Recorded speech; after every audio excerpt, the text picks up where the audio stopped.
चले सुखाले साजने तुहाई मला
नामाचे चिंतन प्रकट पसारा नामाचे चिंतन प्रकट पसारा नामाचे चिंतन प्रकट पसारा असा रती कराचे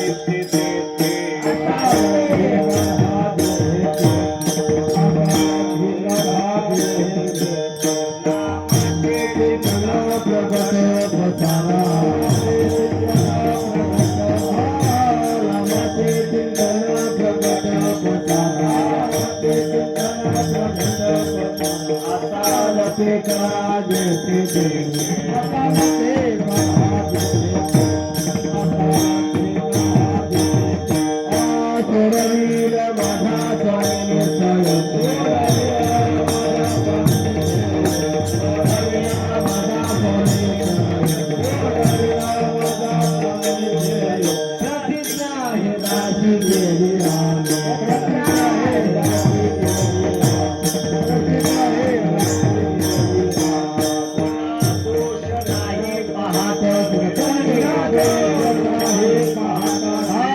गुणदोष नाही पाहत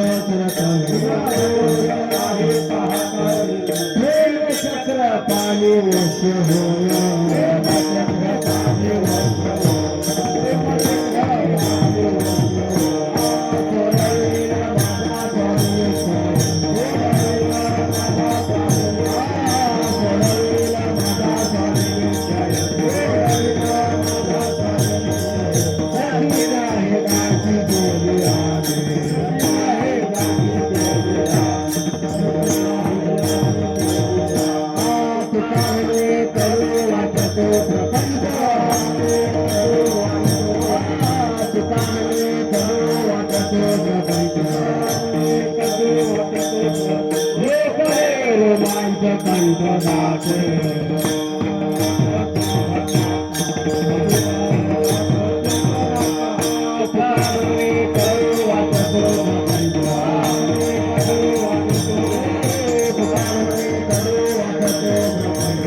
नामाचे चिंतन प्रगट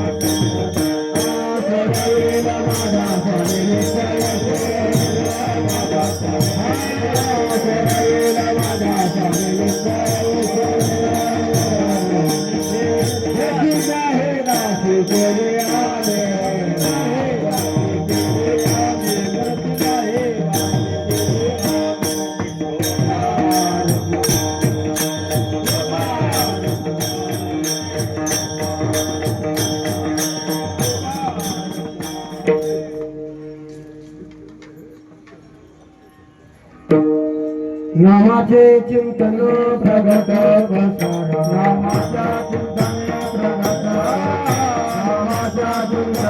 प्रगट नामाच्या चिंतने प्रगट असा देव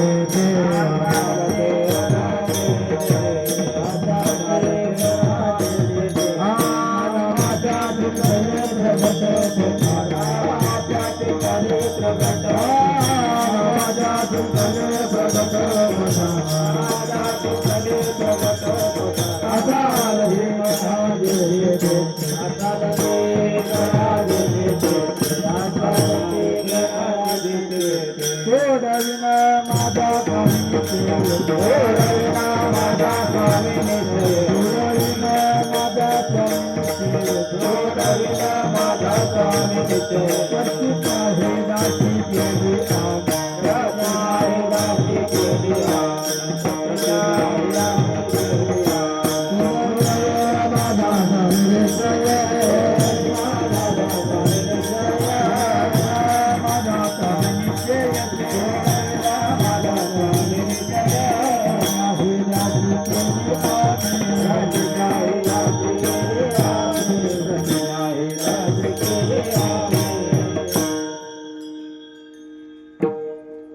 नामाची चिंतन प्रगट पसारा नामाची चिंतन प्रगट पसारा असाल ते करा जेथे तेथे सोडवील माझा स्वामी निश्चयसी प्रतिज्ञा ही दासी केली आम्ही गुणदोष नाही पाहात कीर्तनी प्रेमी चक्रपाणी वश्य होय सोडवील माझा स्वामी निश्चयसी प्रतिज्ञा ही दासी केली आम्ही तुका मने कडू वाटतो प्रपंच तुका मने कडू वाटतो प्रपंच रोकडे रोमांच कंठ दाटे सोडवील माझा स्वामी निश्चयसी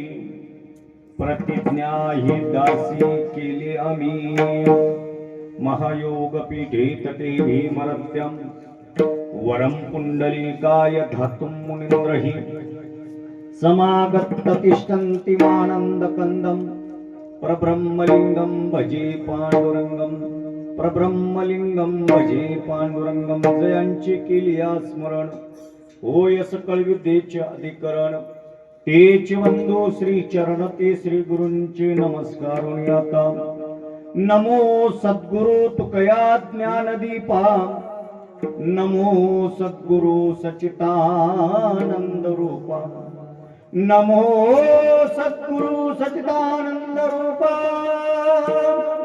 नमो सद्गुरु भास्करा पूर्ण कीर्ती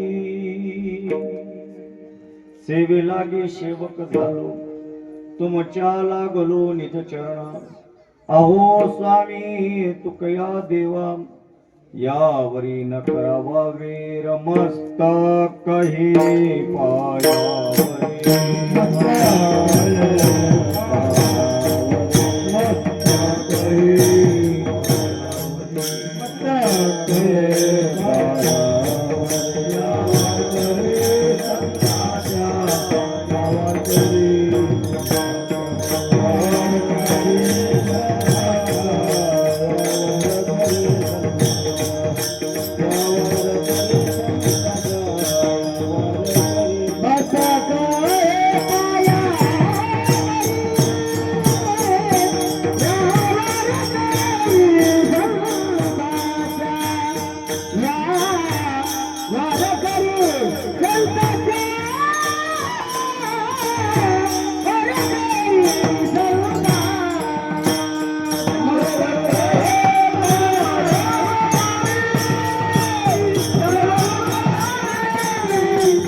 पायावरी या वारकरी संतांच्या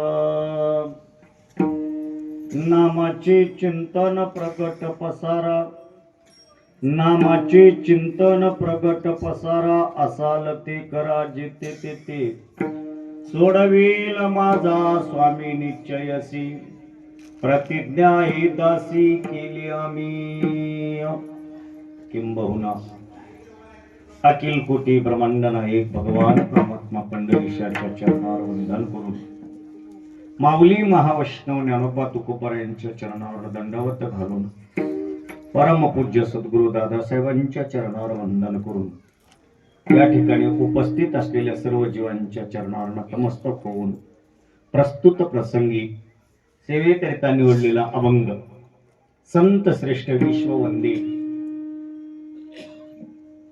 श्रीमंत श्री देहू निवासी असलेले श्रीमंत श्री जगद्गुरु तुकोबा यांचा 4 चरणाचा अतिशय उत्कृष्ट असा अभंग आहे. या अभंगातून तुकोबा आहे तुम्हा आम्हा सर्व जीवाला परिहार करतात आणि परिहार करत असताना संपूर्ण जगातल्या जीवाच्या समोर लहान थोर धाकटे मोठे सर्व जीवांच्या समोर जगद्गुरु तुकोबा आहे प्रतिज्ञा करतात. आणि प्रतिज्ञा करत असताना सामान्य प्रतिज्ञा करत नाहीत. आम्ही दास त्या भगवंताची प्रतिज्ञा करतो म्हणतात. आणि प्रतिज्ञा ही जगतामध्ये कोणाची पूर्ण झाली नाही पण संतांची राहिली नाही. कारण प्रतिज्ञा प्रत्येक जीवाच्या मुखातून आपण ऐकतो. पंचवार्षिक योजनेमध्ये प्रतिज्ञा पत्रच निघत असतं. अनेक ठिकाणी प्रतिज्ञा होतात पण जगाच्या पाठीवर जर प्रतिज्ञा पूर्ण कोणी केला असेल तर ती फक्त संतांनी. का संतांनी? कारण तुकोबा आहे त्याचा परिहार देतात. बाबा हो तुम्ही जर माझं ऐकलात तुमच्या जीवनातलं दुःख जाईलच, तुमच्या जीवनामध्ये आनंद मिळेलच, तुमच्या जीवनामध्ये सुख नाम शब्द प्राप्त होईलच, तुमच्या जीवनामध्ये समाधान होईल. पण तुम्ही माझं ऐका. कोणाचं ऐका? कोणाचं? माझं नाही. तुकोबा राहायचं. तुकोबा राहायचं तुम्ही माझं ऐका. आता तुम्ही म्हणाल महाराज जगद्गुरु तुकोबा राया आमचं ऐका असं का म्हणतात? त्याचं एकच कारण आहे. या सृष्टीमध्ये जेवढे जन्माला आलेल्या प्रत्येक जीवाला 3 गोष्टीची आकांक्षा आहे. प्रत्येकाला समाधान पाहिजे, प्रत्येकाला आनंद पाहिजे आणि प्रत्येकाला सुख पाहिजे. आणि या 3 गोष्टीसाठीच आपल्या जीवनामध्ये आपण प्रयत्न करतो. या 3 गोष्टी कोणाला प्राप्त नाहीत महाराज. पुढे बोलू का? अनिल अंबानीलाही प्राप्त नाहीत ना मोदीलाही प्राप्त नाहीत. केवळ प्राप्त कोणाला आहेत तर ते आमच्या जगद्गुरु तुकोबा. कोणाला? तुकोबा. तो म्हणाल याचं काय लक्षण आहे? ऐका आजही आपण आपल्या जीवनाची जीवनगंगा प्रवाहित करत असताना आपण जे संसार करतोय, आपण जे प्रपंच करतो ना ते प्रपंच लोकांकडे बघून करतो का आपल्या अवस्थेप्रमाणे करतो? कसं करतो? लोकांकडे बघून. त्यानं गाडी घेतली की आपण घेतलंच पाहिजे, त्यानं घर बांधलं की आपण बांधलंच पाहिजे, त्यानं एक प्लॉट घेतला की आपण घेतलंच पाहिजे. आपलं प्रपंच लोकांच्या आधारावर आहे. पण मला सांगा आपल्या जीवनामध्ये आतापर्यंतच्या या हयात जिंदगीपर्यंत किंवा जीवनामध्ये कोणीतरी सुखी झालं का? कोणीतरी समाधान झालं का? कोणीतरी आनंद भोगलाय का? नाही.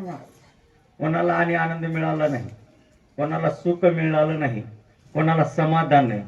आणि प्रत्येक जीव या 3 गोष्टीसाठी प्रयत्न करतो. आणि प्रयत्न करत असताना या 3 गोष्टीमध्ये सर्वमय सुखी जर कोण झाले असतील तर ते फक्त माझे तुकोबा आहे. आणि तुकोबा राया त्या समकालामध्ये या समाजाच्या समोरून फिरायला लागले. समाजाच्या समोरून फिरत असताना हा समाज तुकोबा रायाकडे बघायला लागला. बघत असताना तुकोबा राया आनंदामध्ये होते महाराज. तुकोबा राया आनंदामध्ये होते. बघा तुम्ही, सर्व सुकल्यालो सर्व अलंकार आनंदी निर्भर आनंदानं डुलत होते. आणि आनंदानं डुलत असताना लोकांनी तुकोबाराकडे पाहिलं आणि पाहिल्यानंतर म्हणजे एवढा एकच जीव तो दिसतोय म्हणे आनंदामध्ये डुलत असतो. आपण याला विचारावंच म्हणे एवढं का डुललं. लोक आज बी विचारतात. तुकोबाराच्या जवळ आले तुकोबऱ्याच्या जवळ येऊन तुकोबऱ्याला म्हणले, महाराज तुम्ही कुठले हो? महाराजांनी सांगितलं मी इथला नाही म्हणे, मी सहज फिरत आलो. सहज फिरत आलो नाही का, दुःख झाले दारुण्य यावया येतवरी होते हेची कारण. मी सहज आलो म्हणे. महाराज नेमकं तुम्ही कुठले? दुरून आलो मी का, दुःख झाले दारुण्य यावया येतवरी होते हेची कारण. म्हणली दूरले आहे, जाऊ द्या बाबा, तुम्ही दूरले का राहिलात, पण तुमच्याकडे पाहिल्यानंतर आम्हाला थोडं प्रश्न पडलाय. काय प्रश्न पडले? महाराज तुम्ही लय आनंदित आहात. नाही तुकोबऱ्या सांगितले, खरंच सांगू का, मी तुमच्यापेक्षा लय दुःखी होतो, तुमच्यापेक्षा लय दुःखी होतो. तुम्हाला तेवढं दुःख नव्हतं तेवढं मला दुःख होतं, पण मी माझ्या जीवनातलं दुःख घालवलं. तुम्हालाही प्रश्न पडला असेल, एक विचार करा तुम्ही. मला तर वाटते तुकोबऱ्यापेक्षा लय बरे आले, तुकोबऱ्यापेक्षा लय बरे. महाराज तुकोबऱ्या एवढं जर दुःख आम्हाला आलं असतं ना, आम्ही कवाटी माळा काढली असते, जे घातलेत ना ते बी काढले असते.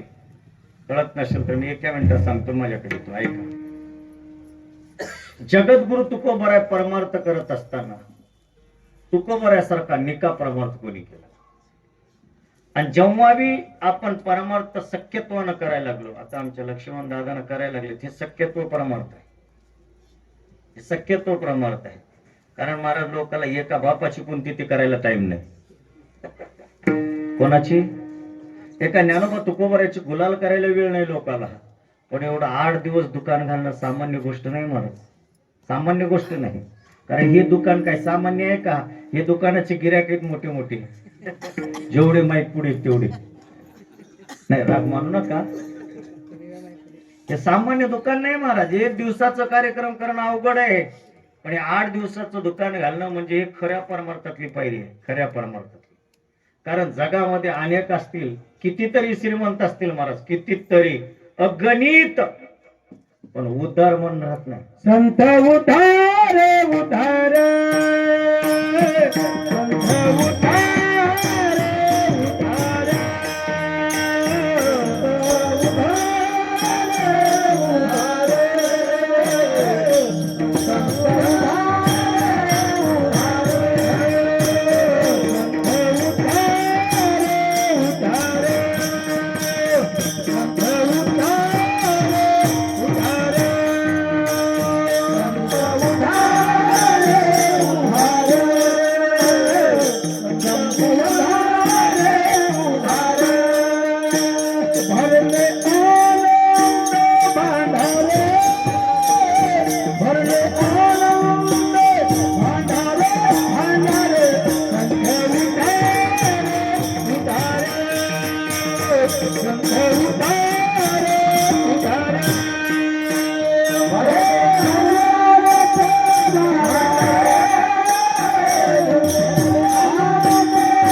यांची छाती फुकून जाईल, मला संत म्हणजे का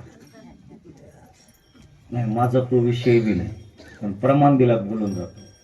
संत ज्ञानोबा तुकोबराय नाही, संत कोणाला म्हणावं, संतांचे लक्षण सांग एका मिनिटात. माझा विषय नाही, पण प्रमाण दिल्यामुळे बोलून जातो. ऐका, संत त्याला म्हणा ज्याच्याकडे विवेक आहे, ज्याच्याकडे वैराग्य आहे, ज्याच्याकडे ज्ञान आहे आणि त्याच्याकडे मोक्ष आहे, त्याचं नाव आहे संत. आणि अशी जे असतात ते उदार असतात. आता ऐका, पुन्हा ऐका तुम्ही, प्रमाणाच्या बाजूला जाईना महाराज, त्यांनी दिलेत ना प्रमाण, तिथवर आणून सोडतो. संत 4 लक्षणानं असतात. विवेक, ज्ञान, वैराग्य आणि मोक्ष या 4 गोष्टी ज्याच्याकडे त्याचं नाव आहे संत. आणि संत होण्यासाठी, अंगामध्ये विवेक येण्यासाठी, अंगामध्ये वैराग्य येण्यासाठी, अंगामध्ये असणार उपकार नावाची वृत्ती येण्यासाठी, अंगामध्ये उदारत्व प्राप्ती येण्यासाठी या मानवी जन्माला यावं लागतं. कोण्या जन्माला? मनुष्य जन्मालाच यावं लागतं. कारण हे काय जन्माला आले नाहीत का महाराज? जे जन्मालाच आलेत हे बी मातेच्या उदरातूनच आलेत, आपण बी मातेच्या उदरातूनच आलोत. फक्त फरक एवढाच आहे, ते मातेच्या उदरातून आल्यानंतर प्रपंचाला मिथ्य मांडलं आणि सत्य प्रपंचाला मांडलं नाही तर देवाला मांडले, म्हणून ते संत झाले. आणि आपण कोणाला सत्य मानतो? हा जाऊ ते अलीकडल्या भाषेत ढोबळ भाषेत आपण संसाराला खरं मानतो. कोणाला? संसाराला. आणि या संसाराला खरं मानून याच संसारामध्ये आपण अडकतो, म्हणून मरेपर्यंत आपण जीवच राहतो. आणि ज्यांनी संसाराला जिंकले ते संत झाले. आता संत होण्यासाठी, संसाराला जिंकण्यासाठी काय करावं लागतं? इथं जन्माला यावं लागतं. आणि इथं जन्माला आल्यानंतर काहीच करावं लागत नाही महाराज, याच संसारामध्ये राबावं लागतं. या संसारामध्ये राबावं लागतं. मी ते सांगत होतो, जगद्गुरु तुकोबाराय या संसारात आले. तुकोबाराय परमार्थ करत होते. परमार्थ करत असताना तुकोबाराय एवढा परमार्थ का केला महाराज? आपण बी करतो, पण आपली गाडी फसते. आपली गाडी फसते. नीट आहे का? आता एवढा मोठा सप्ताह केलो, तुम्ही करायला केलोच म्हणून ना, मी पहिला झालाय दुसरा झाला. एवढा मोठा सप्ताह केलो. माणसं प्रत्येक जण म्हणतात वाह मानावं लक्ष्मण महाराज. कोणाला? लक्ष्मण महाराज. मग जरा असं तिथे एवढं चढलं ना, काय गवत नाही, बॉडी नाही, अभिमान एवढं जरी चढलं ना महाराज, तिथं सगळं मेरू सारखं पर्वत ढसाळल्यासारखं ढसाळतं. म्हणून जीवनामध्ये एवढीच गरज आहे. आणि योगा आपली आपली अशीच अवस्था आहे महाराज. बघा तुम्ही आता याच्यातल्या कोणाला घडला असेल, न घडला असेल, कोणाला घडू नये, पण घडलं तर माझं आहे का? आपलं निश्चय किती खराब आहे. आपण काय करतो माहित आहे का? आमच्यासारख्याची कीर्तन ऐकतो, साधू संत म्हणजे अनेक कीर्तनकाराची कीर्तन ऐकतो, आणि आपण काय करतो? अनेक वाम मार्गेतून या मार्गाला येतो आणि गळ्यामध्ये माळा घालतो. बरोबर आहे? माझं बोलणं सरळ आहे. मी घाला म्हणून कधी म्हणलं नाही कोणाला, आणि मी माझ्या तोंडा म्हणत बी नाही. कारण घालावं म्हणण्यापेक्षा त्यानं होऊन घातलं पाहिजे. आणि आपण बळजबरी जर घातलो ना, ते टिकल याची गॅरंटी राहील. आणि त्यानं काढलं की घालणाऱ्याला अर्ध पाक, घालणाऱ्याला ते पचवता आलं पाहिजे आपल्याला. ऐका, एखाद्या वेळेस पंढरपूरला गेला, सगळे कीर्तन ऐकला, सप्त्यामध्ये ऐकला, आणि ऐकल्यानंतर गळ्यामध्ये पंढरपूरला गेला, माळ घातला.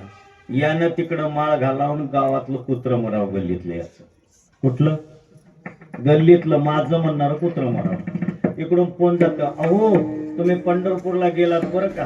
हा म्हणतोय आलो बी बरं का, आणि काल 10 वाजताच माळ घातलो. तुम्ही 10 वाजता माळ घातलो, ज्या कुत्र्याला भाकर घालतो तो तेच मेलं. मग पत्नी सांगते माळ आपल्याला धार्जन, ही किती लवकर येते? धार्जन नाही. त्याला म्हणतो राहू दे, माळ घालून आपण आलो का नाही. आल्यानंतर गल्लीमध्ये हिंडतो महाराज, गल्लीमध्ये. त्यावेळेस आपले दोस्त राहतात, धाग्याला घेऊन जायचे राहतात का नाही. ते दोस्त म्हणतात या संत, या या या या या संत आले बरं का. आता याला लाज वाटते. कशाची? संत म्हणलेली. त्यानं वरची गुंडी लावते, वरची लावते. पुन्हा एक म्हणतात चला तुम्ही नाही तर नाही आम्ही देतो चला. याची जीभ हलकट राहते, याची जीभ हलकट राहते. यांना म्हणते नाही रे बापू, तुम्हा सगळ्याला कंटाळून तर पंढरपूरला जाऊन माळ घातलं. एवढा योग 2-3 महिने जातात. 2-3 महिने गेलं ना, ते न लय बदमाश आहे. कोण? ज्याच्या नावानं माळ घातलो ना, ते लय बदमाश. त्यानं तुमची परीक्षा घेतल्याशिवाय त्यानं परीक्षा घेतच. कारण बघा तुम्ही, त्याला प्रमाण आहेत. त्यानं परीक्षा घेतो. यानं 3 महिने झाले माळ घातलं का नाही, त्याच्या हाताची वेळ कोणती? मी बोलविल्या वेद बोले, मी चालविल्या प्राण चाली, मी हलविल्या प्राण आले जगाचे नाही माझ्या हात त्याच्या हातात सगळी सत्ता आहे. त्याला काय करतं माहित आहे का, बरोबर याच्या संसारामध्ये थोडी कातर करत. कबराचे प्रमाण आहे, देव कातर बरोबर. त्याला काय करतं, याचं चांगलं बोर चाललं त्याला काय करतं तुम्हाला कस का माहित मी बोलण्याच्या आधी. का बरं सायन्स 3ला सायन्स येते म्हणा काय बरोबर त्याचं पाणी बंद होतं मला. मग बंद झालं रे झालं. लोक म्हणतात माळ घातलं म्हणून.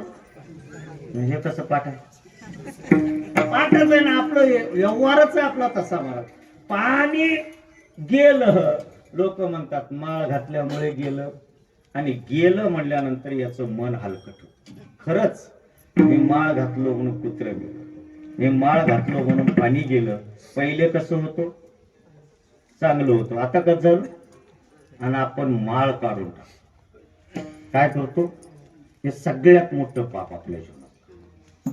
सगळ्यात मोठं, याच्यापेक्षा दुसरं पापच नाही महाराज कोणतं पाप. ऐका थोडं ऐका, संत कसे होतात मी सांगायला. जगद्गुरु तुकोबरा एवढा परमार्थ करत होते. आणि एवढा परमार्थ करत असताना देवाने जगद्गुरु तुकोबराच्या संसारामध्ये अशी परीक्षा घेतली महाराज. तुकोबराची पत्नी मेली. तुकोबराची पत्नी मेली. लवल नाही महाराज, चिमुकले बाळ होते. एक बाळ पत्नी बरोबर मेला. मेल्यानंतर तुकोबरा देवाला म्हणत नाहीत काहीच, कारण देव तुकोबरा बघतात की देवाची दशा आहे. देव करायला लागले, जाऊ दे आपल्याला काय. पुन्हा काही काल गेला, 2 महिने. 2 बाळ होते तुकोबराचे. पहिल्या पत्नीला 3 बाळ होते. एक पत्नी बरोबर वारलं, राहिले 2 बाळ होते. काही काल गेलो, पंढरीची वारी जवळ यायला लागली आणि दोन्ही बाळ तुकोबराचे अन्न करत मेले. हो काय करत. आणि आज आम्ही कीर्तन करायला तर लोक आमचे पाय धुवू लागलेत. काय नशीब असेल मी ते नवल करतो. हो काय तेच भाग्य समजतो. ऐका, ज्या तुकोबरायला घरी खायला मिळालं, ज्या तुकोबरायचे लेकरावाला जेवायला अन्न मिळालं नाही, अन्न करत मेले ज्या तुकोबरायचे बाळ. आणि तुकोबराय त्या दशेमध्ये सुद्धा पंढरीकडे पांडुरंगाच्या दरबारात आले महाराज. आणि दरबारात आल्यानंतर चंद्रभागेचं स्नान केलं, नामदेवराय पायरीचं दर्शन घेतलं, आज गाभाऱ्यात आले, गरुड खांबाचं दर्शन घेतलं आणि आज देवाच्या जवळ आलं. आणि जेव्हा जगद्गुरु तुकोबराय होते ना, तेव्हा एवढी गर्दी नव्हती, निका भक्ती होता महाराज. आणि नेमकं तुकोबराय देवाच्या जवळ आले, देवाचे पाया पडले आणि डोळे भरून भगवंताला पाहिलं. पण तुकोबरायने देवाकडे काही सुद्धा शब्द बोलला. आणि आपण बोला मी इथंच आहोत. आपण महाराज पंढरपूरला चाललो की एवढी लिस्ट करतो, काय मागायचंय. आणि नशीबच आपलं तसं आहे, आपण लिस्ट करतो म्हणून तर देवाच्या जवळ जात नाही. बघा तुम्ही, आपण दर्शन घेऊन त्या देवाचा पुरा चेहरा पाहीपर्यंत आपल्याला कुठं ढकलतात. ते आपलं कर्म आहे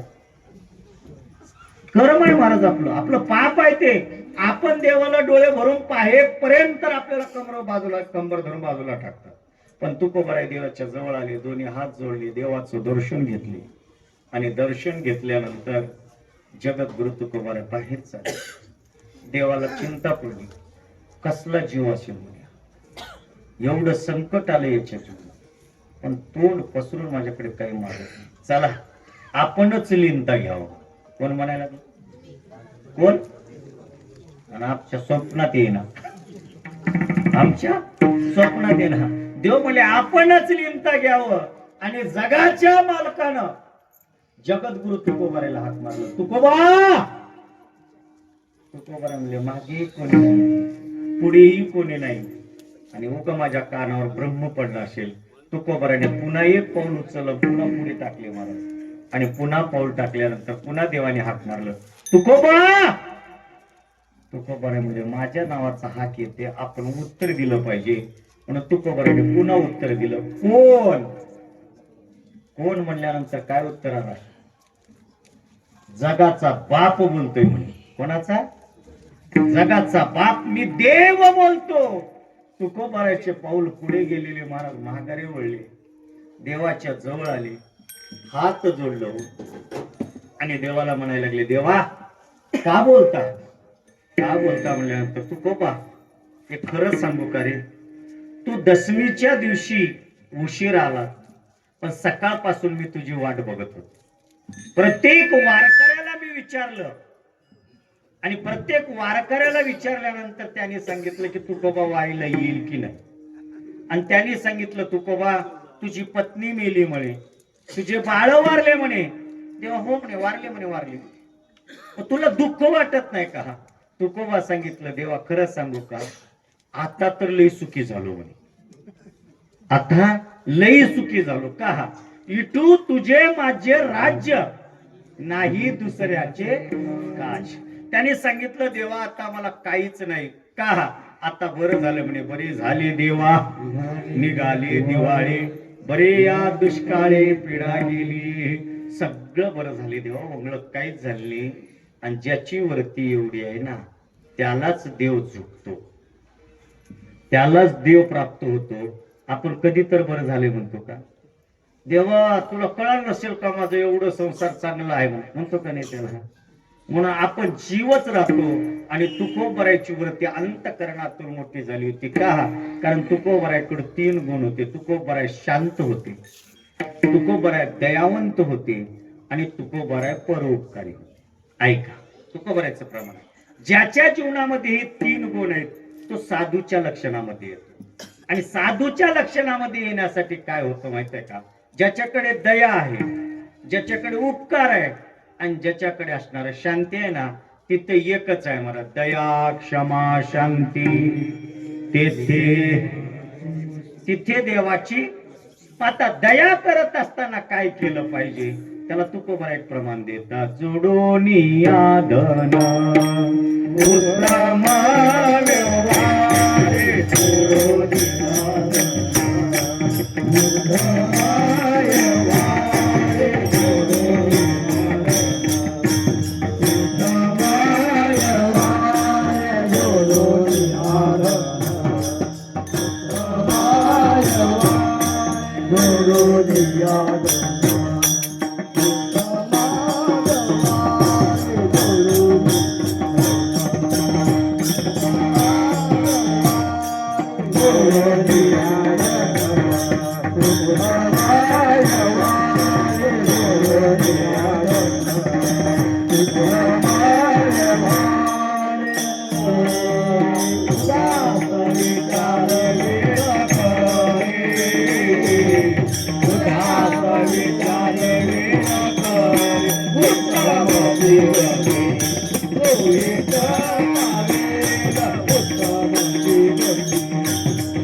प्रपंचामध्ये आल्यानंतर धन तर कमवलंच पाहिजे, धन कमवलंच पाहिजे.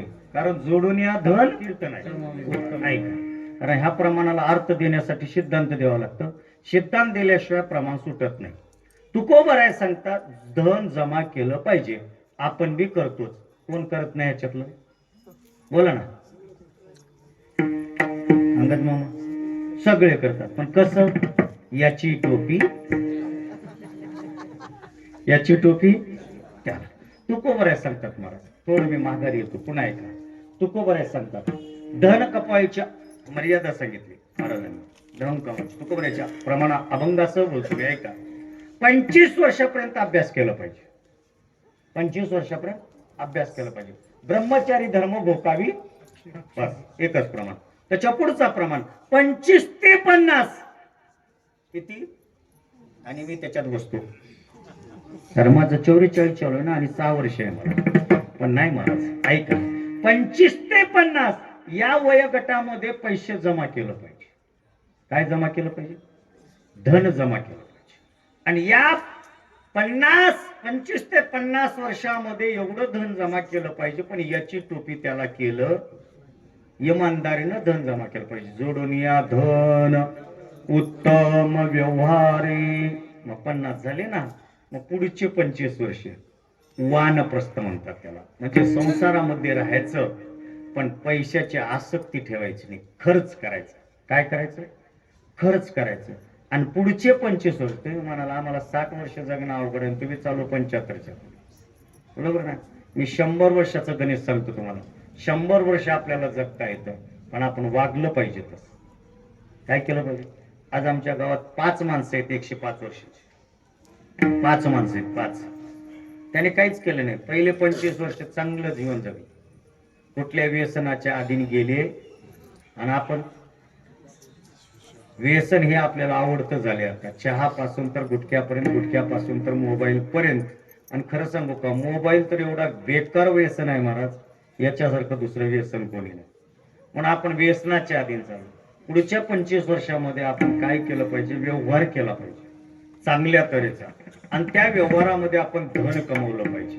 आणि त्याच्या पुढच्या व्यवहारामध्ये 25 वर्ष आपण ते धन खर्च केलं पाहिजे. आणि पुढचे 25 वर्ष आपण संन्यास दीक्षा घेऊन जीवन जगलं पाहिजे. अशा जगायला लागलो तर आपल्या जीवनामध्ये 100 वर्ष गाठता येते. म्हणून तुकोबराय म्हणतात जोडून या धन उत्तम व्यवहार. आता जे महाराज करलालेत ना हे कुठं तर वाचलेलंच करलाले. त्यांना माहित आहे लक्ष्मण महाराजला की माझं धन कामाला चाललंय विणकामाचं चाललं नाही. कारण एवढं जमा करणं सामान्य गोष्ट नाही महाराज. आम्हाला माहिती आहे मी करतच आलो आहे. आणि त्याच घराण्यामध्ये जन्माला आलो महाराज. त्या पायाची आणि या मेमोरीची केस पुरा पांढरे होते महाराज. पाय तुटतात पाया पुढून पुढून बोलून बोलून. पण भाग्य मोठं एवढं समाज मला वाटलं नव्हतं एकट्यांचं एवढा मोठा सत्ता होईल. कारण बाबा कुठं जात नाही कुठं येत नाही जास्त फिरत नाही. तरी पण एवढा समाज जर त्या अर्थी त्यांचं कुठलं तरी आई वडिलाचं असं धन जमा करून असं जर खर्चायला लागलं ना त्याला दुप्पट देव देतो. किती देतो. तुम्ही म्हणाले काहीतरी दक्षिणा घ्यायचा म्हणून त्याची स्तुती करा आहे का नाही. आणि इमानदारीनं सांगू का या व्यासाच्या गादीवर या नारदाच्या गादीवर ज्याने एकटा सत्ता येतच नाही महाराज भारताच्या कोण्या कपरात करू द्या 1 रुपया आणखी घेऊन बाटलो नाही बाटणार बी नाही. या गादीचं प्रमाण आहे माझ्या. आणि आमच्या पूर्वजाचा आशीर्वाद आहे. मी आतापर्यंत नाही दादा. पण त्यांना पहिलंच तारीख देता त्या दिवशी सांगितलं. नारळ देतो म्हणलं तरच येतो. पाकिट देतो म्हणजे ये ना म्हणून सांगितलं. पहिले बोलूनच आलो मी. आणि एक चांगलं लोक आहे एकटा सप्ताह केलं तर मी 1 रुपया कधी घेतलं नाही. कुठल्या तीर्थावर आणि बाटलो गेलो आणि बाटणार बी नाही. हे माझी तत्पत आहे. ज्या दिवशी आपल्याला खपत नाही त्या दिवशी आपली जोळे आहेच. ज्या दिवशी आम्हाला खपना गेलं त्या दिवशी जोळे आहे ना महाराज. मग काय गरज आहे मला सांगायचं आहे का. मी स्तुती म्हणून सांगत नाही. त्या प्रमाणाचा सिद्धांत सांगितलं. जोडून या धन उत्तम व्यवहार आहे. एक कल्याण ग्रंथामध्ये सिद्धांत आहे. श्रीमद भागवतामध्ये भागवत आहे तुम्ही वाचून बघा. एक नगर होतं महाराज. एक नगरामध्ये पती पत्नी राहत होते. दोघही इमानदारीनं काम करत होते. दोघही मजुरीचं काम करत होते. पण पूर्व कालामध्ये पैसे मिळत नव्हते. म्हणजे नोटा मिळत नव्हते. काय मिळत होते. नाणे मिळत होते. नाणे. आणि दोघांनी असणार महाराज काम करायचं. आणि ते नाणे आणून तेव्हा बँका नव्हत्या बचत गट नव्हते काहीच नव्हतं. ते नाणे आणून कुठे ठेवायचे. मटक्यात. मटकं भरलं की घरात. कारण पहिले चोरी होत नव्हती. आता हलकट म्हणून झाले म्हणून. कारण घरातच पहिले चोरी होलेली मग पुढे. पण हे काय सांगत होतो तुम्ही तुमची चोरी कधीच होईना. तुम्ही काय करा बायको पैसे पैसे द्या. आम्ही हलकट त्यांच्या हातात पैसे दे पाकिटात खुपसून ठेवतात. तिला म्हणते तू झोपी जा तुझं बरोबर पाकिट मारतो. शास्त्र मर्यादा आहे महाराज. पहिलं पैसे आपण घरातच दिले पाहिजे आणि त्याने काय करायचं, दोघंही मजुरी करायचे आणि असे पैसे जमा करायचे. एक 2-3 वर्ष अशी मजुरी केली आणि उक पैसा जमा केला. जमा केल्यानंतर एक दिवशी पतिराज म्हणले, अहो ऐकतेस का म्हणे, मी आज कामाला जातो, तू येऊ नकोस. जे आपण नाणे जमा केलेत ना त्याच्यावर धूळ बसली आहे आणि तेवढी धूळ साफ कर आणि आपण जमा केलेलं किती माफूत म्हणे. ते ना म्हणले दोघंही पुरत, तू चल पुढे म्हणे. आणि महिला काय केली माहितीये का, नेमकं स्नान झालं वगैरे, अंगाला तेल लावून घेतले डोक्याला वगैरे आणि डोक्याला तेल लावून निघाली. पण योग असा झाला, येत असताना थोडस पुढे आली आणि त्या नाण्याच्या जवळ आली, कपडा घेतला आणि ते लई धूळ लागले म्हणून त्याला पुसण्यासाठी ते हात घेतलं आणि त्या पैशावर असा हात ठेवल्याबरोबर, ते पैसेच आहेत नाणे, त्याच्यावर हात निष्ठला. हात निष्ठल्याबरोबर एवढा हात निष्ठला महाराज, ती अशी हात अंगाखाली घेतली, एकदम दणकण्या पडली, तिचा हात मोडला. कोणाचा? माझं? कोणाचं? जिनं पैसा जमा केला होता स्वच्छ करायचा तिचा. तिनं हात मोडल्याबरोबर पतीकडे म्हणली, महाराज याच्यामुळे हे नुकसान झाले. कोणामुळे? लक्षात घ्या, कोणामुळे? पैशामुळे. एक करा म्हणे, आता एक तर याला घरात ठेवा, नाही तर मला तर ठेवा. लक्षात आलं असेल, याला तर बाहेर काढा नाही तर मला तर. तिनं म्हणला, अगं खरंच सांगू का तुला, आपण एवढं कधीच मनामध्ये अपेक्षा केलो नाही, फक्त मेहनत करून जमवलंय, कोणाला फसवलं नाही. एवढं धन जमा केलं ना, याला खर्च करू, पण चांगल्या तत्वानं खर्च करू. कोण्या तत्वानं? तिनं म्हणले, मग काय करू म्हणे, धर्मगिरी महाराजाकडे जोड. नाही मला माहित नाव आहे म्हणून घेतलं बरं का दुसऱ्याकडे. म्हणे कशाला, हे खर्चच करायचा आहे ना, आपल्याला बाहेरच काढायचं ना. आपल्या अंगणात असा शानिमा मारू, टेंट मारू आणि चांगला सप्ताह करू आणि त्या सप्त्याला आलेल्या वारकऱ्याला आपण दररोज, तुम्ही देऊ नका, दररोज आपण तूप पोळीचं जेवण देऊ आणि आपल्या इच्छेप्रमाणे त्यांना वस्त्रदान देऊ, द्रव्यदान देऊ. हे धन जातं, आपण सुखी राहतो. तिनं म्हणली, चांगला विचार आहे. गेले महाराजाकडे, महाराजांच्या हात जोडले, म्हणजे महाराज सप्ताह करायचा आहे. त्याने म्हणले, सप्ताह करायचा आहे, पण तुम्ही कधी कुठं गेलो नाही, आलो नाही. सप्ताह करायचा असल्याने जाहिरात काढावी लागते, जाहिरात काढल्याशिवाय कोणी येत नाही. मग ठरलं, महाराज तुम्ही जे जे करायचं करा. महाराजांनी जाहिराती काढल्या, महाराज घेतलं, सगळं झालं, कलाकारांनी सगळं झालं, पण जाहिरात सगळ्या गावात लावली. कुठं? गावामध्ये. यांची कुठं लावली नाहीत, मला पक्क भरोसा आहे, कुठं लावले नाहीत. त्यांचे पूर्ण गावात तिकडं तिकडं लागली. लागल्यानंतर आता राहतातच महाराज. अरे ते मजूरदार आहेत म्हणून. कोण आहेत? मजूरदार. आणि ते एवढं मोठा सप्ताह करायला, त्याच्यावर आपलं नाव बी नाही, आपण सरपंच. कोण? सरपंच. आणि माझं नाव नाही. आणि जर इलेक्शनला त्यानं थांबलं तर पुढच्या वेळेला कोण निवडून येईल? कोण? ज्यानं सप्ताह. तर लोक त्याचं अन्न खाल्लेत, 8 दिवस खातेत. त्यांना म्हणलं, गेला धर्मगिरी महाराजाकडे, महाराज काही बी करा गडी, शेवटच्या पंक्तीला माझं नाव घेऊ. त्याने म्हणले, पण त्याने एकटं करायला आले. यांच्याकडे आले, म्हणले, बापू तुझ्या पाया पडतो, एवढा मोठा गावातला सुशिक्षित व्यक्ती मी आहे, सगळं गाव मला मानतं आणि तू सप्ताह करायला लागला, असं अन्नदान तुझंय, माझं उगं नाव घाल, शेवटची पंगत मी देतो. त्यानं नाव घालायला लावलं, घातलं मोठ्याचं आहे. आता याचं नाव घातल्यावर विरोधी म्हणे, पुन्हा निवडून कोण येणार? येणार ना. विरोधी गेला, त्यानं म्हटलं, पाया पडतो, माझंही नाव टाका, मी गाथा पूजा देतो. असं करत 7 पंक्ती बी निघून गेली, 7 पंक्ती निघून गेल्या महाराज. सगळं खर्च निघून गेलं, सप्ताह झाला. पुन्हा लोक म्हणायचे, अरे मजूरदार सप्ताह केले, आल त्यानं गुप्तधन दे, आल त्यानं गुप्तधन दिले. सप्ताह संपला, मला वाढवायची नाही कथा, मला अभंगाकडे यायचं पुढे. ऐका, सप्ताह संपला. पत्नी म्हणली, अहो इकडे या. काय झालं? ते ढीक दुप्पट झाले म्हणे. त्यानं म्हणलं, कसं? आता तुम्हाला कळते का म्हणे, पंक्ती दुसऱ्यालाच महाराज. आणि आल्या लोकांनी दिल्लीमध्ये टाकले, म्हणले माझं काय काम आहे? ते बघा दुप्पट झाले, मी काय घरात राहीना, मी चालले म्हणे. चालले म्हणल्यानंतर त्याला सांगितलं, एक आहे, आपण धर्मनीतीचा व्यवहार केलो, देवाच्या नामचिंतनाचा अट्ठास केलो, त्याच्यामुळे देवाने आपल्या धनाला हलू दिलं नाही. एक करू, आता पाप करतो म्हणे. काय करतो? पाप करतो म्हणे. आणि पाप केल्यानंतर तर निश्चित धन जातं म्हणे. तिनं म्हणली, काय करता? आपल्या नगरीत राजा आहे म्हणे. हो राजा आहे. ते काय करतो माहितीये का, राज्यसभा भरली का नाही, राज्यसभेत जातो आणि पायातली चप्पल काढतो आणि राजाच्या मुकुटाला असं फेकून मारतो. मी मारल्याबरोबर प्रधान मला पकडतील, मला बंदीशाळेत घालतील. मग त्या बंदीशाळेतून सोडण्यासाठी तू सगळं धन त्यांना देऊन टाक. कोणाला? राजाला. राजा खर्च करेल म्हणे, आपलं धन बी कामाला जाईल आणि हे काम करतो म्हणे. तिनं म्हणली उद्याच्या उद्या.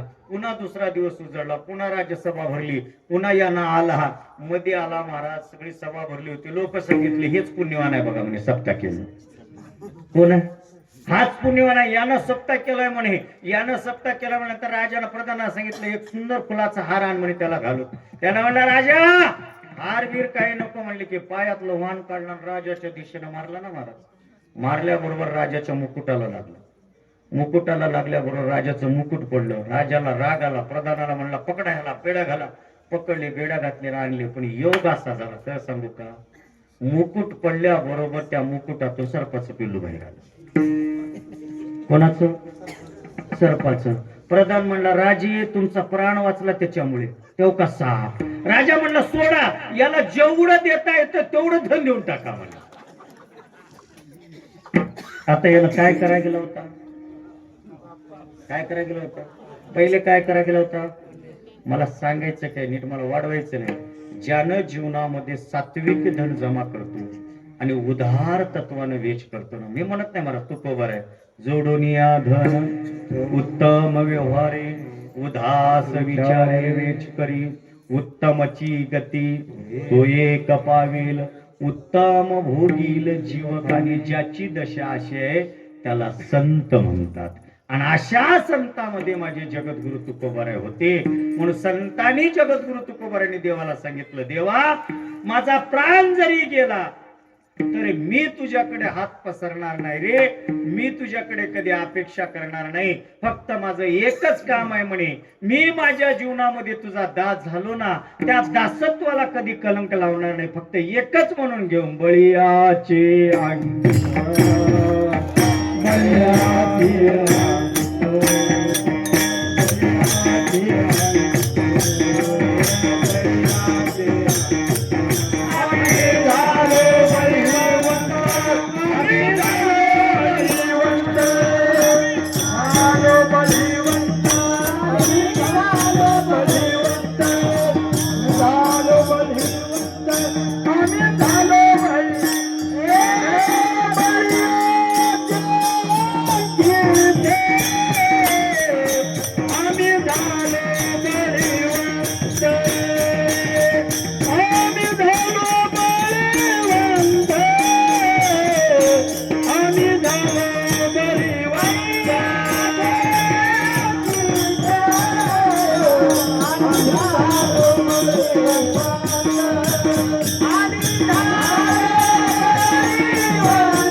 झाले. अंकित म्हणजे कळतं लय खाली मी कशाला. अंकित कोणाला म्हणतात?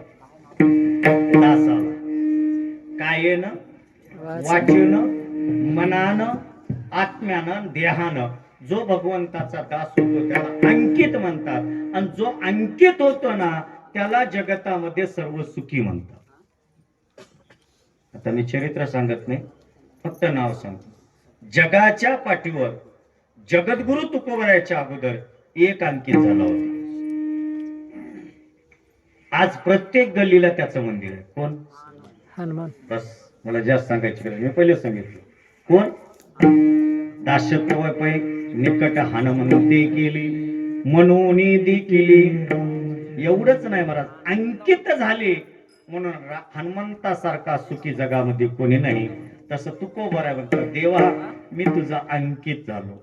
आणि अंकित झाल्यामुळे तुकोबाराच्या जीवनामध्ये सुखही मिळालं, समाधानही मिळालं, आनंदही मिळाला. तुम्ही पुन्हा शब्द विचारजाल महाराज अंकित झाल्यानंतर ही तीन गोष्टी कशा मिळतात? कारण या तिन्ही गोष्टी त्याच्याजवळ आहेत. कोणाजवळ? भगवंताजवळ. कळत नसेल तर तीनच प्रमाण देतो, सरळ देऊन जातो. ऐका, सर्व सुख ल्यालो प्रमाण पहिले देऊन गेलं म्हणजे सुख मिळालं. कशासाठी? याच्याकडे सुख आहे बघा तुम्ही. सुखरूप आईसा माझ्या पांडुरंगा तो सुखरूप आहे म्हणून त्याचा अंकित झाल्यामुळे सुख आपल्याला मिळालं, एक कारण. दुसरं समाधान, याचे चरण पाहिल्याबरोबर या मनाला समाधान वाटतं. आता कोटी तुझे चरण, भाग गेला अवघा झाला आनंदू. कारण याच्या चरणाजवळ गेल्यानंतर समाधान आहे आणि याच्या चरणाजवळ गेल्यानंतर आनंद आहे. म्हणून याच्या जवळ याचा अंकित झाल्यानंतर तिन्ही गोष्टी आपल्याला प्राप्त आहेत. सुखही आहे, समाधानही आहे, आनंदही आहे. म्हणून जगद्गुरु तुकोबाराय तिन्ही अंगानं सुखरूप असल्यामुळे डुलत होते. समाज जगद्गुरु तुकोबारायच्या जवळ आला, म्हणायला लागले महाराज तुम्ही एवढे का सुखी आहात? तुकोबाराय सांगितले त्याच्या अंकित झाल्यामुळे सुखी आहोत. महाराज तुम्ही त्याच्या अंकित झालात म्हणून तुम्ही सुखी झालात, समाधान झालात, आनंद झालात. पण आम्हालाही या तीन गोष्टीची गरज आहे. आम्ही काय केलं पाहिजे? महाराजांनी सांगितलंय एक आहे, तुमच्या जीवनात तुम्हाला सुख पाहिजे असेल, तुमच्या जीवनामध्ये तुम्हाला आनंद पाहिजे असेल, तुमच्या जीवनामध्ये तुम्हाला जर असणार सुख पाहिजे असेल तर तुम्ही त्याचे दास बना. मनवा हरीचे तुका म्हणे मज हे, तुम्ही त्याचे दास व्हा. दास व्हा म्हणल्यानंतर त्यांनी सांगितलं महाराज आम्ही गळ्यामध्ये माळा घातलो, आम्ही पांडुरंगाचे दास झालो. महाराजांनी सांगितलं असलं दास जमत नाही. मग काय? दास झाल्यानंतर ही वाणी त्याला समर्पित करा. वाणी म्हणजे कळतं ना, वाणी म्हणजे विभूती लावलेला नाही. वाणी म्हणजे जीवा शब्द हे त्याला समर्पित करा. त्याला समर्पित करा म्हणजे काय करा? महाराजांनी सांगितलं त्याचे दास झालात ना, एक करा, या मुखानं माझ्या प्रभूचं चिंतन करा. महाराज प्रभूचं चिंतन करा म्हणता. प्रभूचं चिंतन केल्यानंतर काय? महाराजांनी सांगितलं त्याचं जर चिंतन केलात ना, काय आहे? अभंगाच्या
गळ्यात माळ घालून चालत नाही, भगवंताच्या पाया पडून चालत नाही, भगवंताची वारी करून चालत नाही.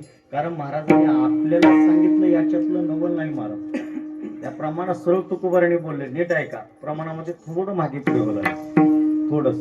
नामाचे चिंतन, चिंतने नाही, नामाचे चिंतन प्रगट पसारा. तुम्ही भगवंताच्या नामाचं चिंतन करा, चिंतन करा. चिंतन जर केलात आणि ते कसंही करा, तुकोबाराने त्याला प्रमाण दिलं, कसंही करा.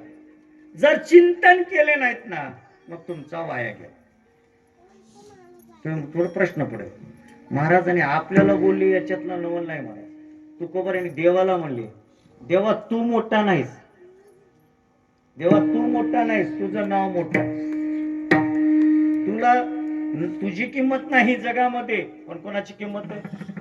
नामाची. बघा तुम्ही, तुझ्या नामाचा महिमा तुझं नकळे. कारण देवाला तुकोबाराने सांगितले, तुला तुझ्या नामाची किंमत माहिती नाही, पण नामाची किंमत आम्हा नामधारकाला माहिती आहे, तुला माहिती नाही. म्हणून तुझ्या नामाचा महिमा तुझं नकळे मेघ श्याम हा. आणि तेच तुकोबारा आम्हाला सांगतात, येडे हो, जगतामध्ये गळ्यामध्ये तुळशीची माळ घातली, कपाळाला गंध लावलं, भगवंताच्या दर्शनाला गेलं, म्हणजे तुम्ही दास झालात नाही. तुमची वाचा त्याला समर्पित केली पाहिजे. तुम्ही या जीवेनं, या ओठानं अखंड त्याचं नाम जपलं पाहिजे. आणि त्याचं जर नाम जपलात ना, तुमच्या जीवनामध्ये असणारं दुःख निवारण. आणि आम्ही इथंच कमी आहोत, इथंच कमी आहोत. बघा तुम्ही, आमचे कीर्तन घडी बघून, आमची प्रवचन घडी बघून आम्ही देवाच्या मंदिरात, बरोबर आहे का नाही? आता आमची वारी घडी बघूनच का नाही, फक्त त्याच दिवशी जायचं, बाकी दिवशी तर आम्ही नियमानं वागणार आहेत, फक्त टायमिंग इज द ग्रेट. पण तुकोबारा म्हणतात, नाही भाऊ, भगवंताचं नामचिंतन करत असताना काळ वेळ नाम उच्चारिता. कारण काळ नाही, वेळ नाही, दिन रजनी हाची गोविंदाचे आपण आहात का नाही ना महाराज. आणि तुकोबारा सांगतात, ही वाणी त्याला समर्पित करा. कारण देवाला देवाच्या नामाचा महिमा माहित नाही, पण नामधारकाला माहित आहे. कळत नसेल तरी एक उदाहरण सांगतो, एक मिनिट. अविद्याधीश प्रभू रामचंद्र राजा दशाननाचा वध केले, आणि वध करून सन्या सीतामय्याला अविद्येमध्ये आले, आणि अविद्येमध्ये झाले रामराज्य काय होणे. आणि अविद्येमध्ये राज्य चालायला लागलं. चालत असताना अविद्येमधला नियम होता, एका बाजूला सगळे ऋषी महात्मे बसायचे आणि एका बाजूला सगळे प्रजा बसायची. आणि भगवान राज सिंहासनावर प्रभू रामचंद्र पहिले यायचे, त्याच्या बाजूला लक्ष्मण दादा यायचे, भरत शत्रुघ्न यायचे, आणि सगळी सभा भरली की सगळ्यात शेवटी हनुमंतराय यायचे. आणि हनुमंतराय आले की रामप्रभूचं दर्शन घ्यायचे, सीतामयाला आणायचे, सीतामयाला सिंहासनावर विराजमान करायचं, सगळ्याचे दर्शन घ्यायचे सिंहासनावरले, आणि बाजूला बसायचे. आजही तीच फोटोवर प्रतिमा आहे. राम लक्ष्मण बसलेले, हे सीतामया बसलेली, आणि लक्ष्मण एका बाजूला, भरत शत्रुघ्न एका बाजूला, हनुमंतराय दासत्व खाली. आणि अशी ती प्रतिमा रोजचा काम. एक दिवस काय झालं माहिती आहे का, त्या सभेमध्ये येत असताना वशिष्ठ महामुनी, आता वशिष्ठ कोण होते? रामप्रभूचे गुरु, म्हणजे कुलगुरु होते वशिष्ठ. आणि त्याच सभेमध्ये विश्वामित्र येत होते. एके दिवशी दोघांची भेट झाली, वाटेमध्ये येतात दोघांची भेट झाली. विश्वामित्रजी म्हणायला लागले, गुरुजन. हा बोला की म्हणे, बोले महात्मा बोला म्हणे. बोला म्हणल्यानंतर विश्वामित्र म्हणले, हे राम मोठा आहे ते रामाचं नाव मोठं आहे. कोण म्हणले? कोणाला? वशिष्ठाला. वशिष्ठ म्हणले, याला जर मी नाम मोठं आहे म्हणलो तर हे काही कमी नाही म्हणे, याला 100ची बीपी आहे, त्यानं लगेच भांडणं करेल. यानं म्हणलं, तुम्हाला कसं वाटतं? विश्वामित्र म्हणले, देव मोठे, देवाचं नाव मोठं नाही. वशिष्ठ म्हणायला लागले, खरं बोलू का? मला वाटते देवापेक्षा देवाचं नाव मोठं. कोण म्हणायला लागलं? वशिष्ठ. विश्वामित्र म्हणले, चला आपण विचारू त्याला की देव मोठा आहे का देवाचं नाव मोठं आहे. वशिष्ठ म्हणले, आता तिथं जाऊन न्याय निवाडा करावा तर त्यांना बी देता येईना, कारण मी कुलगुरू आहोत, हे विद्यागुरु आहे. आता त्याने कोणाला खरं म्हणावं, कोणाला खोटं म्हणावं. याच्यापेक्षा वशिष्ठ म्हणले, आपण युक्ती करावं. विश्वामित्रेला सभेत जाऊ दिलं ना, आपण बाहेर थांबले. बाहेर थांबल्याबरोबर हनुमंतराय टन टन उड्या मारत आले. आल्याबरोबर वशिष्ठांना पाहिलं, पाया पडले.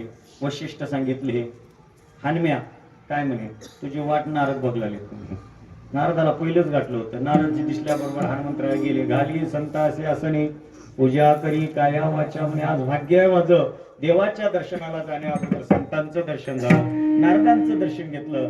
नारदांना म्हणायला लागले, हनुमंतराय एक काम आहे म्हणे. काय काम आहे? काय नाही म्हणे, एकच काम आहे, छोटं काम आहे म्हणे, छोटं छोटं. त्याने सांगितलं, रामाचे बडे बडे काम केलं, तुमचं एक करणार नाही का म्हणे, तुम्ही संत आहात, एक काम आत्ता लगे करतो म्हणे. काय काम? काहीच नाही म्हणे, सभेमध्ये गेल्यानंतर तू सगळ्याच्या पाया पडतोस म्हणे. हो, सगळ्यांच्या. मग एक कर म्हणे, आज विश्वामित्राच्या पाया पडू. कोणाच्या? विश्वामित्राच्या पाया पडायचं नाही. आणि मी म्हणा त्यात काही नवल आहे म्हणा, आत्ताच म्हणले. लगे वशिष्ठजी पुढे गेले. हनुमंतराय आले. महाराज सभेमध्ये आल्याबरोबर सगळ्या कुलगुरूंचं दर्शन घेतलं, ऋषी महात्म्यांचं. विश्वामित्रजीचं दर्शन घेतलं नाही. पुढे सिंहासनावर गेले. रामप्रभूचं दर्शन घेतलं. सीतामय्याला बोलवलं, सीतामय्याचं दर्शन घेतलं. लक्ष्मण दादाचं, भरत, शत्रुघ्न सगळ्याचं दर्शन घेतलं. आणि रामप्रभूच्या चरणाजवळ दोन्ही हात जोडून आणि हनुमंतराय बसले. बसल्याबरोबर या बाबाची बीपी वाढली. कोण्या बाबाची? विश्वामित्रजीची बीपी वाढली. उठला ताडकन. उठल्याबरोबर रामाला म्हणला, रामा बोला गुरुजी, तुमच्या सभेमध्ये अवमान झाला आमचा. म्हणे काय झालं? अवमान. आता इथं तसं कोणी म्हणू नका बरं का, मला चाल दिली नाही असं कोणी म्हणायचं नाही. मी पहिलेच बोललो. हा, ते सगळं माझ्यावर ठोळा. मला काय म्हणायचंय म्हणा, पण लक्ष्मण महाराजला काही म्हणू, कारण मी माझ्या अंगावर जबाबदारी घेतली. ऐका, आम्ही कीर्तनाला गेलो, आम्हाला चाल मिळाली नाही, उद्या येणार नाही असं म्हणू.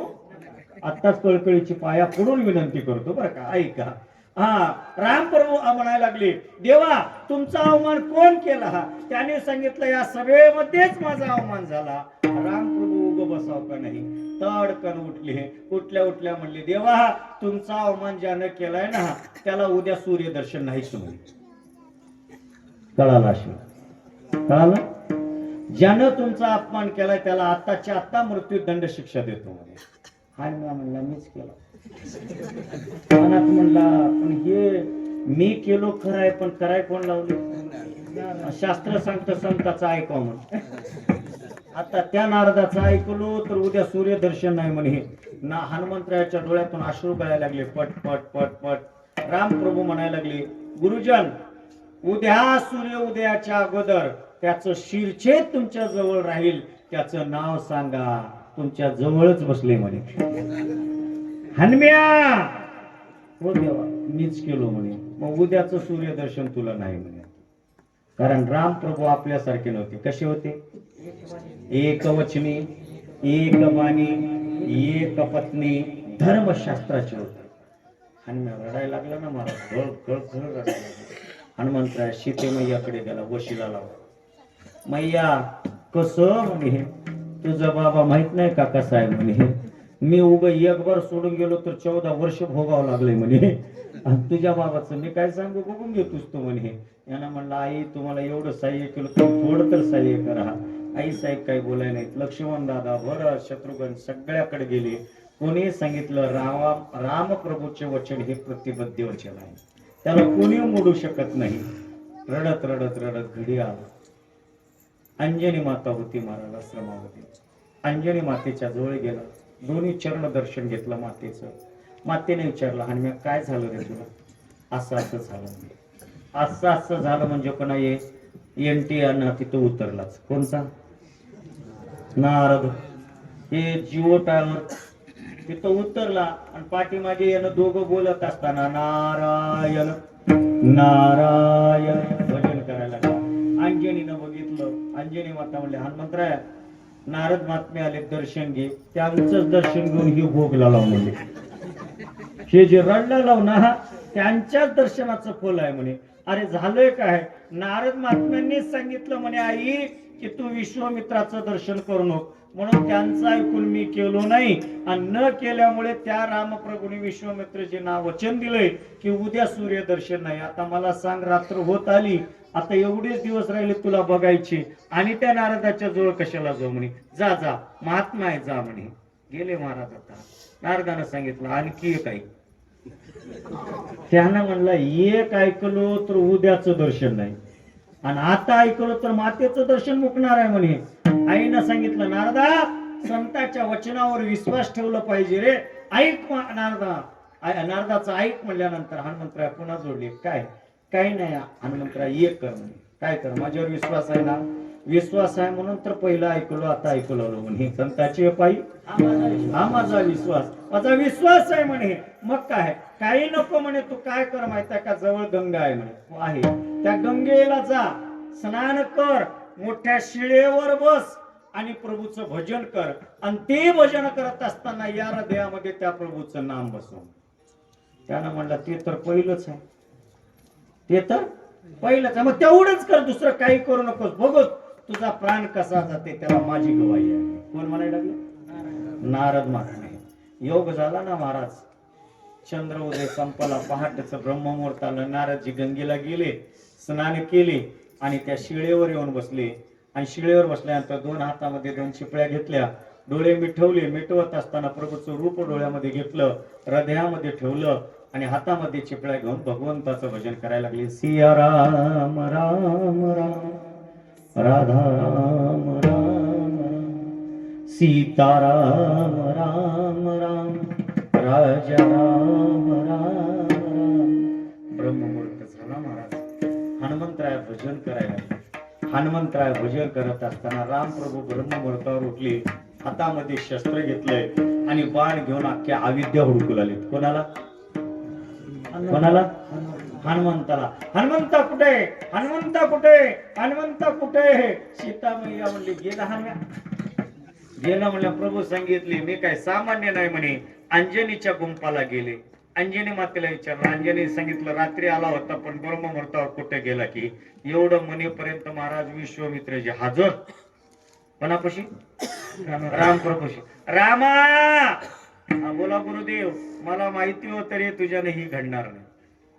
का कारण हनुमंतराय तुझा भक्त. तू हे करणारच नाहीस मला माहिती होत. सांग हनुमंतराय कुठे आहे. रामप्रभू म्हणले हुडकाय लागलो पण पता लागला. वशिष्ठ म्हणले नारदाला चल तिथं. कुठं ते दोघं असेल तिथं. ते दोघं असेल तिथं आले अंजनीच्या गुंपापाशी आणि नारद म्हणले देवा कोणाला हुडकाय लागलात. देव म्हणले हनुमंताला. मला पता माहित आहे. बघा आता बसवलंय कोण यानच. मारायला लावणारा आणि वाचवणारा बी यानच महाराज. चला मला माहित आहे. देव म्हणले चला. गेले महाराज. बघितलं तर गंगेच्या काठावर आज बी काही ठिकाणी मग फोटो आहे बरं का. आज बी गंगेच्या काठावर हनुमंतराय बसलेली शिळेवर आणि दोन्ही हातामध्ये दोन चिपळ्या आहेत आणि हृदयामध्ये भगवान परमात्मा आहेत. डोळ्यामध्ये भगवान परमात्मा आहेत आणि मुखामध्ये भगवंताचं नामचिंतन आहे बरं. आजही काही ठिकाणी फोटो आहे तो प्रतिमा जुनी प्रतिमा आणि हनुमंतरायाचे बसलेले रामप्रभू दुरून बघितले. वशिष्ठजी बघायला लागले हसायला लागले. रामप्रभू जवळ आले नदीच्या त्या बाजूला आणि हनुमंतरायाला पाहिलं. हनुम्या इतकायच का म्हणजे दम आणि हातातलं असणारं धनुष्यबाण घेतलं. भातोड्यातला बाण काढला शस्त्राला लावलं आणि हनुमंताच्या दिशेनं शस्त्र सोडला.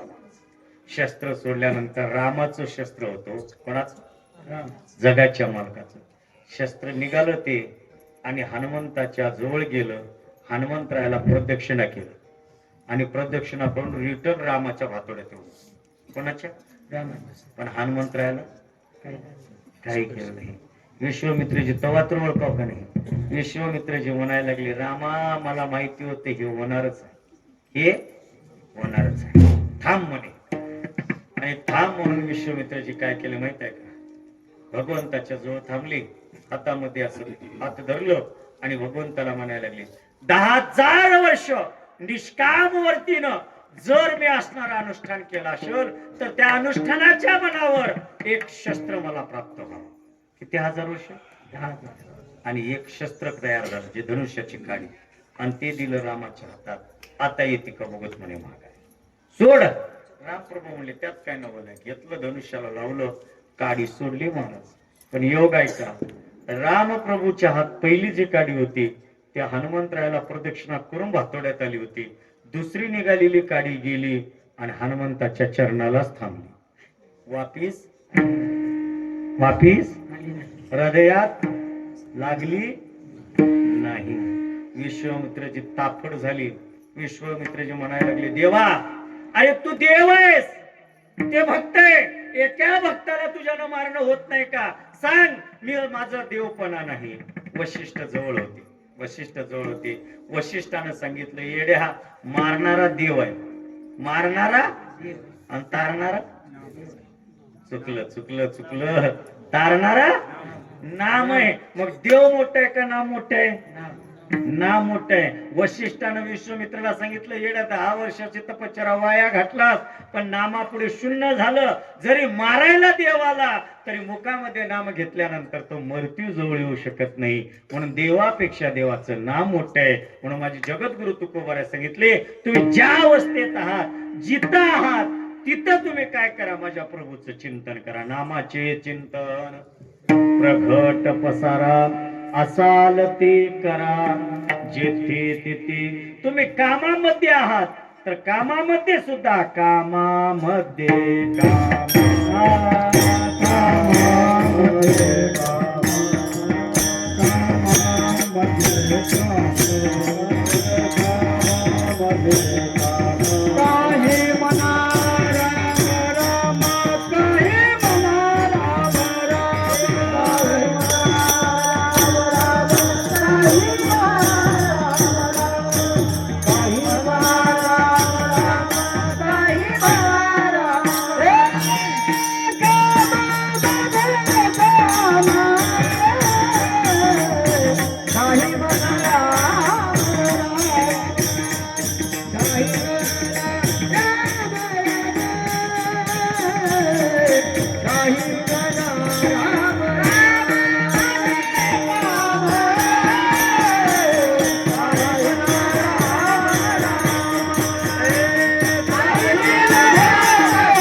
काम, काही मना राम राम, जाईल भवश्रम, सुख होईल दुःखाचे. कारण जे दुःख आहे ना त्याचं सुख होईल, एवढं रामनामाचा महिमा आहे.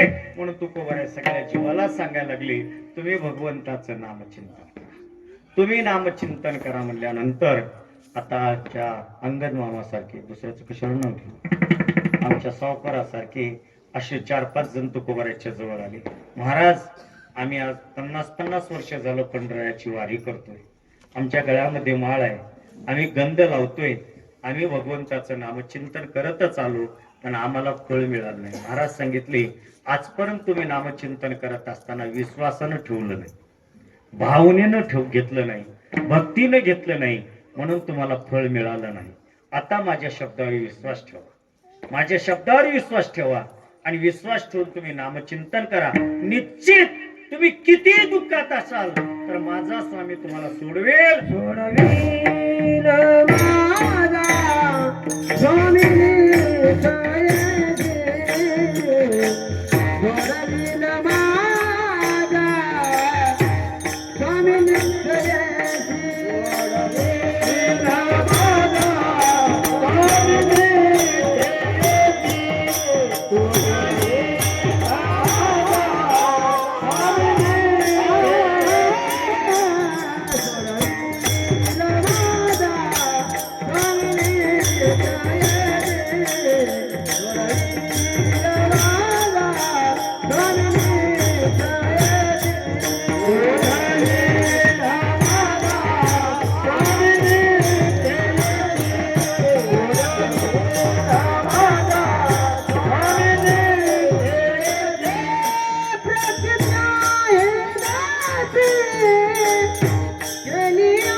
काळजी करू नका.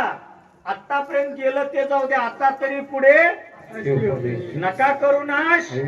गेलं ते जाऊ द्या, इथून तरी पुढे, आता इथून तरी पुढे तुम्ही काय करा, माझ्या परमात्म्याच्या नामावर विश्वास ठेवा.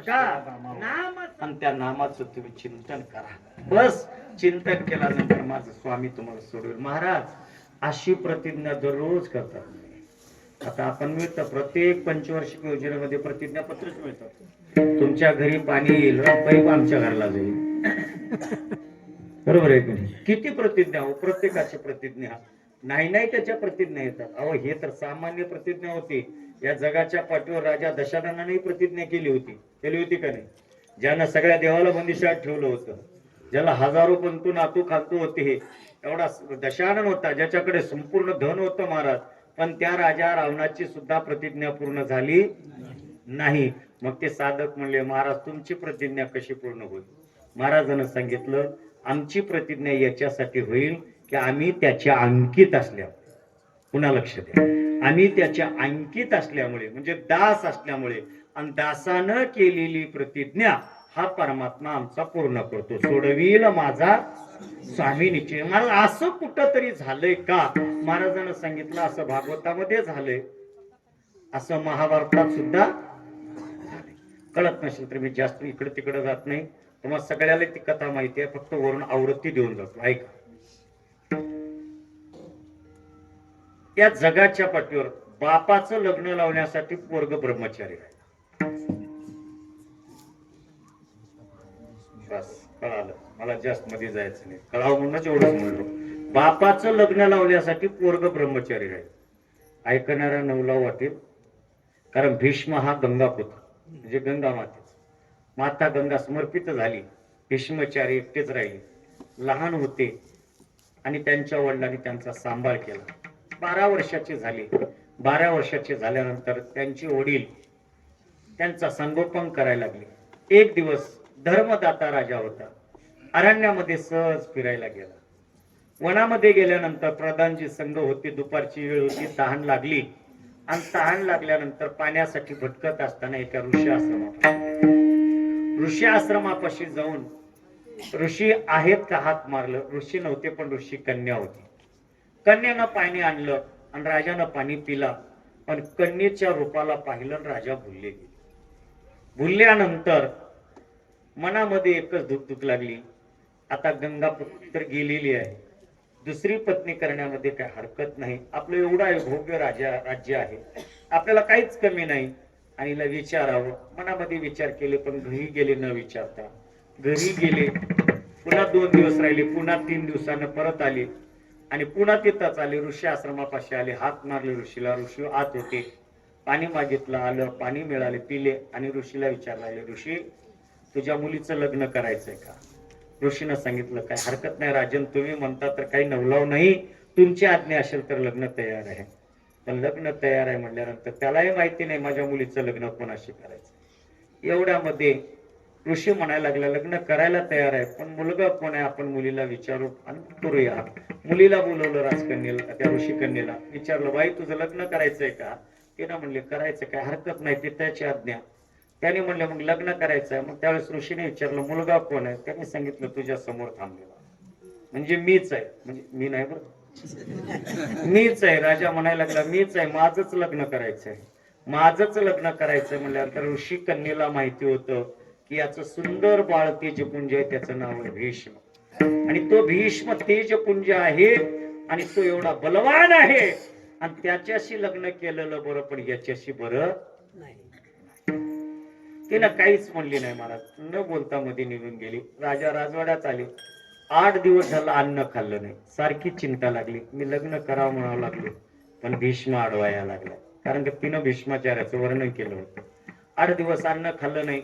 मुलगा एक दिवशी प्रधानाच्या जवळ गेले, म्हणजे भीष्माचार्य, विचारायला लागले, अहो पिताश्रींना काय झालं, राजा बाहेर येत नाहीत, अन्न घेत नाहीत. त्यांनी सांगितलं प्रधानजीनं, याला कारण तुम्ही हो, बघा कारण. त्याने म्हणले, माझं काय कारण आहे? म्हणे, काही कारण नाही, असं असं झालंय. सगळी हकीकत सांगितली. एवढंच आहे ना, चला म्हणे. दार उघडलं, वडिलांचा हात हातामध्ये घेतला, आणि वडिलांचा हात हातामध्ये घेऊन रथ सजवलं. रथावर आपण दोघं बसले, प्रधानजीला घेतलं, वनामध्ये आले, ऋषी आश्रमापाशी आले, हाक मारली, ऋषियन. ऋषी बाहेर आला धावत. ऋषीजन आल्यानंतर विचारलं, ऋषी काय चिंता आहे रे? माझ्या वडिलाचं लग्न करण्यामध्ये तुला काय चिंता आहे सांग. त्याला सांगितलं, मला काय हरकत नाही, पण मुलीला इच्छा. मुलगी बाहेर आली आणि बाहेर आल्यानंतर मुलीला विचारलं, अगं माझ्या वडिलाशी तुला विवाह करण्यामध्ये काय दुःख आहे सांग. तिने सांगितलं, काही दुःख नाही, एकच दुःख आहे. मी जर तुमच्या पिताश्री संग लग्न केलो आणि मी जर गर्भीण झालो, मला जर पुत्र झालं, तर पुत्र झाल्यानंतर या गादीवर कोण बसते सांगा.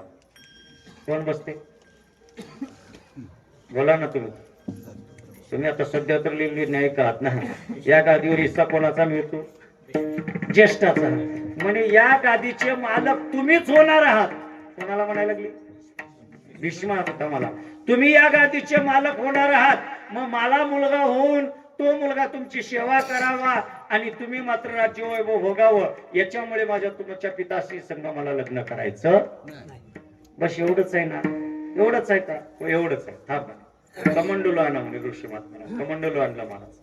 हातावर पाणी घेतलं आणि त्या ऋषी कन्येपाशी थांबलं. म्हणलं, हे बघ, मी अजीवन ब्रह्मचारी राहीन आणि या गादीचा तर मोह जन्मात सुद्धा कधी घेणार नाही. याही गादीचा मोह घेणार नाही. पण या सृष्टीमध्ये कुठली जरी मला गादी मिळत असेल तर त्याही गादीचा मी मोह धरणार नाही आणि मीही गादीचा मोह धरणार नाही.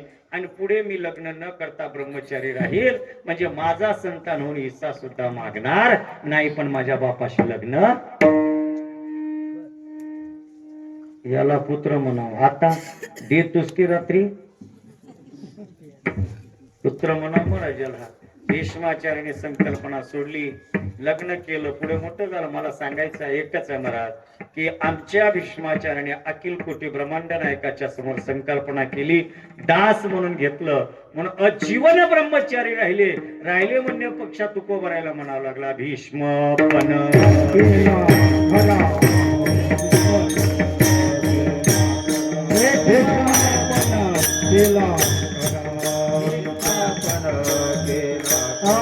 धनुर्धार केले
प्रतिज्ञा पूर्ण केली, ज्याने ज्ञानोबासारख्याची प्रतिज्ञा पूर्ण केली, ज्याने नामदेवरायासारख्याची प्रतिज्ञा पूर्ण केली, मग आम्ही त्यांचे दास आहोत ना, आमची प्रतिज्ञा सुद्धा तो पूर्ण करतो. म्हणून माझी एक कळकळीची विनंती आहे, हात जोडून तुम्हाला विनंती आहे, तुम्ही नामचिंतन करता राहू नका.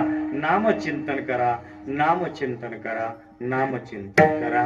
मग एक साधकाने पुन्हा उठले, महाराज आता आम्हाला कळालं हो, ज्ञानोबाराची प्रतिज्ञा पूर्ण झाली, नामदेवरायाची प्रतिज्ञा पूर्ण झाली, नाथाची प्रतिज्ञा पूर्ण झाली, हे आम्हाला कळालं. आता तुम्ही केलेली प्रतिज्ञा पूर्ण होते, पण तरी एक प्रश्न आहे. काय प्रश्न आहे? महाराज आजपर्यंत आमच्या जीवनामध्ये गळ्यामध्ये माळा घातलो, भगवंताचे दास झालो, सगळं काही केलो, पण आमच्या जीवनामध्ये आम्ही अनेक त्याला याची टोपी लय पडतो. लोकांना असं म्हटलं की आम्ही अनेक पाप केले महाराज, कधी कळून पाप केले, कधी न कळून पाप केले. आमच्या जीवनामध्ये वाचिक आहेत, कायिक आहेत, मानसिक आहेत, आणि आम्ही अनेक पाप केलं. आम्ही एवढ्या अवगुणी आहोत, आणि एवढ्या अवगुणी असतानाही आम्ही जर आमच्या देवाचं नामचिंतन केलं तर तो देव आमचे अवगुण बघणार नाही का? महाराजांनी अभंगाच्या तिसऱ्या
तुम्ही याची स्मरण करू नका, तुम्ही याचा आठवण सुद्धा करू नका.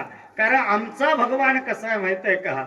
माझा भगवान परमात्मा सगळ्या दुःखाचं निवारण करणारा परमात्मा आहे. आंधळ्या पांगळ्याचा एक विठोबा दाता फसवला विश्व तोची सर्व होय जाणता. आमचा परमात्मा दीनानाथ प्रीत सांभाळी आपुले नको केले पाहू पाप पुण्य. आमचा परमात्मा पाप पुण्य पाहत नाही, फक्त एक आहे, त्याचं नाव घेतलं की त्यानं सोडवलं. एवढंच आहे, सोडविल माझा. कारण त्याचं एक प्रमाण आहे महाराज, घेशी तेव्हा ऐसा अससी.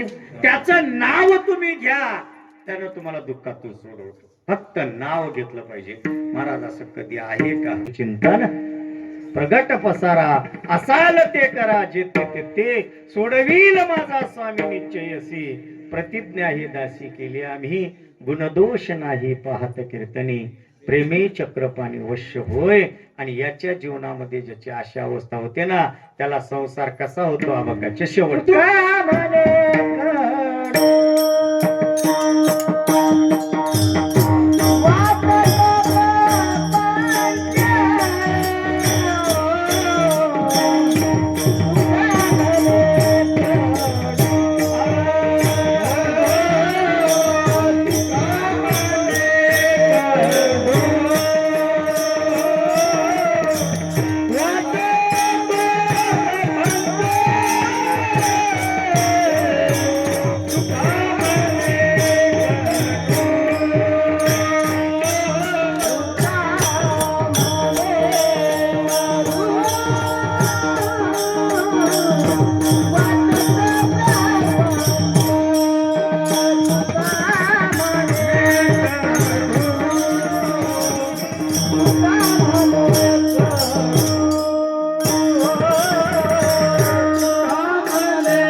प्रतिज्ञा हे दासी केली आम्ही प्रतिज्ञा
भजन करा.